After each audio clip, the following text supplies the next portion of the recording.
সন্ধ্যার নাস্তা ঝাল ঝাল কিছু থাকলে আর যদি সাথে কাজিনরা থাকে তাহলে তো সন্ধ্যাটা খুব জমে ওঠে। তাই আজকে ঝাল ঝাল কিছু বানাতে চলে আসলাম। হ্যালো সবাইকে, আসসালামু আলাইকুম। কেমন আছে সবাই? তো আজকে সন্ধ্যাবেলা হঠাৎ করে ইচ্ছে করতেছিল ঝাল ঝাল কিছু খাওয়ার জন্য। তো সবাই মিলে ভাবতেছিলাম কি খাওয়া যায়। হঠাৎ করে মনে পড়লো যে সিঙ্গারা বানানো যাক। মানে যে যেটা পারে তার কাছে সেটাই সহজ মনে হয়। আমার কাছে সিঙ্গারাটা বানানো সহজ মনে হচ্ছিল, তাই চলে আসলাম। আর এদিকে আমার শাশুড়ি মা সিঙ্গারা বানানোর জন্য ময়দাটা মেখে দিয়েছিল ভালো করে। আর আমি এদিক দিয়ে যা যা বাকি ছিল কাটার জন্য সবগুলা কেটে নিয়েছিলাম, যেমন পেঁয়াজ, মরিচ, এগুলা সবগুলা কেটে নিয়েছিলাম। আবার এদিক দিয়ে আমি অনেকগুলা মরিচ ছেঁচে নিয়েছিলাম। আপনারা চাইলে কিন্তু এই মরিচটাকে ব্লেন্ড করে দিতে পারেন। আর অন্যদিকে আমি চুলাইতে একটা পাতিল বসিয়ে কতগুলা আলু সিদ্ধ করে নিয়েছিলাম।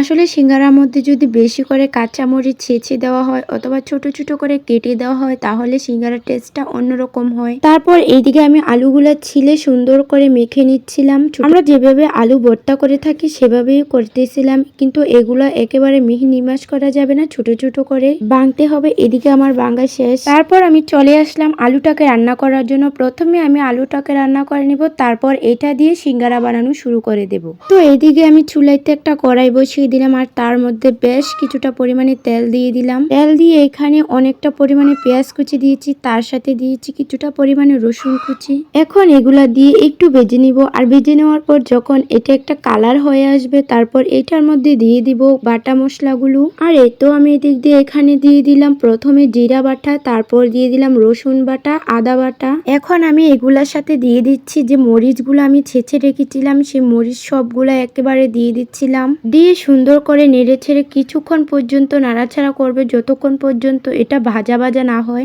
যখন দেখবো যে এটা ভাজা ভাজা হয়ে গেছে অথবা এটার পানিটা শুকিয়ে গেছে তখনই বুঝবো যে মশলাটার উপরে এখন গুঁড়া মশলা ইউজ করা যাবে। তো আমি ঠিক সেই সময় এখানে দিয়ে দিচ্ছিলাম প্রথমে হলুদের গুঁড়া 1 চামচ, লাল মরিচের গুঁড়া 1 চামচ, তারপর জিরার গুঁড়া 1 চামচ, লবণ 1/2 টেবিল চামচ। এখানে আমি লাল মরিচের গুঁড়া পরিমাণটা একটু কম ইউজ করেছি, কারণ আগে আমি এখানে কাঁচা মরিচ দিয়েছিলাম অনেকটা পরিমাণে, তাই লাল মরিচের গুঁড়াটা কম করে দিচ্ছিলাম। যদি জাল হয় বেশি তাহলে তো অনেকেই খেতে পারবে না। তো যাই হোক, এখানে সবগুলা মশলা দেওয়া শেষ। এখন আমি এই মশলাটাকে আরো সুন্দর করে কষিয়ে নেব। আর একটা কথা সবসময় মাথায় রাখবেন যে যে মশলাটা বেশি করে কষানো হয়, ভালোভাবে পারফেক্টলি কষানো হয়, তাহলে সেই তরকারিটার স্বাদটা দ্বিগুণ বেড়ে যায়। তো এদিক দিয়ে আমার মশলাটা কষানো শেষ। এখন আমি এইটার মধ্যে দিয়ে দিব যে আলুগুলা ভেঙে রেখেছিলাম, সেগুলা দিয়ে দিচ্ছি আমি। এখানে আলুগুলা দেওয়ার পর আমি কিছুক্ষণ নেড়ে ছেড়ে নিব। আর এই আলুগুলাকে আবার মশলাটার সাথে সুন্দর করে কষিয়ে নেব। নেওয়ার পর আমি এইটার মধ্যে গরম পানি অ্যাড করব। গরম পানি অ্যাড করার পর এখানে আমি আরো 3 থেকে 4 মিনিটের মতো রান্না করব। বেশি পানি অ্যাড করলে আরো বেশিক্ষণ সময় লাগতে পারে।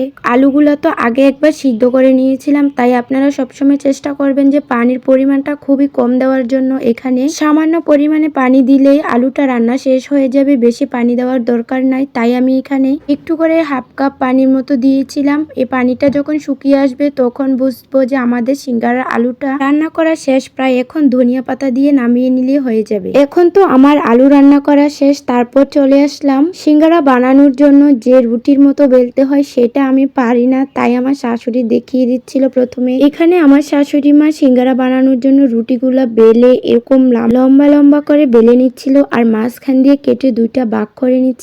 তারপর আমাকে বলতেছিল যে দেখো কিভাবে বানায়। প্রথমে উনি এই রুটিটাকে সুন্দর করে গোল করে নিল, তারপর এটার মধ্যে দিয়ে দিল আমি যে আলুগুলো রান্না করে রেখেছিলাম, সে আলুগুলো দিয়ে সুন্দর করে সিঙ্গারাটা বানিয়ে তারপর এটার মুখটা দেখুন কিভাবে মেরে দিচ্ছিল যাতে করে আলুগুলা বের হয়ে না আসে। আর উনি বানাইতেছিল আর বলতেছিল দেখো দোকানের গুলার মতো হচ্ছে না। আর আমরা তো দোকানের মতো করে বানাইতেও পারবো না, কারণ আমরা তো কখনো বানাইনি, তাই আমরা আজকে প্রথম বানাচ্ছিলাম, এই জন্য এরকম হচ্ছিল। সমস্যা নাই, 1টা 2টা বানাইতে বানাইতে দেখবো এক সময় যে ঠিক হয়ে যাচ্ছে। তো এই দিক দিয়ে আমার শাশুড়ি মা একের পরে এক সিঙ্গারাগুলো বানিয়ে যাচ্ছিল, কিন্তু আমি একটাও পারতেছিলাম না, তাই আমি বানাইতেছিলাম না। আমি শুধু বসে বসে দেখতেছিলাম যে উনি কিভাবে বানায়। এই তো এখান দিয়ে উনার 2টা বানানো শেষ। এই সিঙ্গারা দেখে তো আমি হাসতেছিলাম আর উনাকে বলতেছিলাম যে এগুলা কি। উনি বলতেছিল যে এগুলা নাকি তেলে ভাজার পর একদম ঠিক হয়ে যাবে, দোকানের মতো হয়ে যাবে দেখতে। আর আমি যে আলুটা রান্না করেছিলাম এইটা হলো সেই আলুটা। আর দেখতে দেখতে আমার শাশুড়ি মা এই দিক দিয়ে অনেকগুলা সিঙ্গারা বানিয়ে ফেলেছে। এখন তেলে বাজার পালা, ভেজে দেখা যাক এগুলার ডিজাইন কেমন হয়। এখন তো দেখতে একদমই সিঙ্গারা মতো লাগতেছিল না ডিজাইনটা। শাশুড়ি আম্মা বলতেছে তেলে ভাজার পর নাকি একেবারে ঠিক হয়ে যাবে। তো যাই হোক, তেলে ভাজার পর দেখি এগুলার দেখতে কেমন হয়, আদেও সিঙ্গারার মতো হয় কিনা। তো একটা কড়াই বসিয়ে দিলাম, দেওয়ার পর এখানে অনেকগুলা তেল দিয়ে দিলাম, কারণ সিঙ্গারাগুলো ডুবু তেলের মধ্যে ভাজতে হবে। তাই আমি অনেকটা পরিমাণে তেল দিয়ে দিলাম, দিয়ে আস্তে আস্তে সিঙ্গারাগুলো একটা একটা করে দিয়ে দিচ্ছিলাম। সবগুলো একসাথে দেওয়া যাবে না, তাই আমি সুন্দর করে আস্তে আস্তে একটা একটা করে সবগুলা সিঙ্গারা দিয়ে দিয়েছি। এখানে সিঙ্গারাগুলো দেওয়ার পর পাঁচটের দিকে এগুলো নাড়া যাবে না, তাহলে ভেঙে যাওয়ার সম্ভাবনা আছে। যখন দেখবো যে তেলগুলা বলক ওঠা শুরু করেছে, তখন এগুলা নেড়ে নেড়ে দিতে হবে, তা না হলে নিচ দিয়ে আবার লেগে যাওয়ার সম্ভাবনা রয়েছে। আমি বসে বসে সিঙ্গারাগুলোকে আস্তে আস্তে ভাজতেছিলাম। চুলার আঁচটা এ পর্যায়ে একেবারে হালকা আঁচের মধ্যে রাখতে হবে। আর এই দিক দিয়ে সিঙ্গারাগুলো প্রায় ভাজা শেষ হয়ে গেছে, এগুলোকে এখন তুলে নিলেই হয়ে যাবে। এই যে এখন তুলে নিয়ে চলে আসলাম আমরা খাওয়ার জন্য। সবাই একসাথে মিশে খেতে অনেক মজা হয়েছিল তখন। আর সিঙ্গারাগুলো তেলে ভাজার পর দেখতে কিছুটা সিঙ্গারার মতো হয়েছে, কিন্তু পুরোপুরি সিঙ্গারার আকৃতি হয়নি। এগুলা সিঙ্গারার সাইজটা যেরকমই হোক না কেন, কিন্তু সিঙ্গারাটা খেতে অনেক মজার হয়েছিল। আজকের ভিডিওটা এইখানে শেষ করলাম। ভালো থাকো সবাই, আল্লাহ হাফেজ।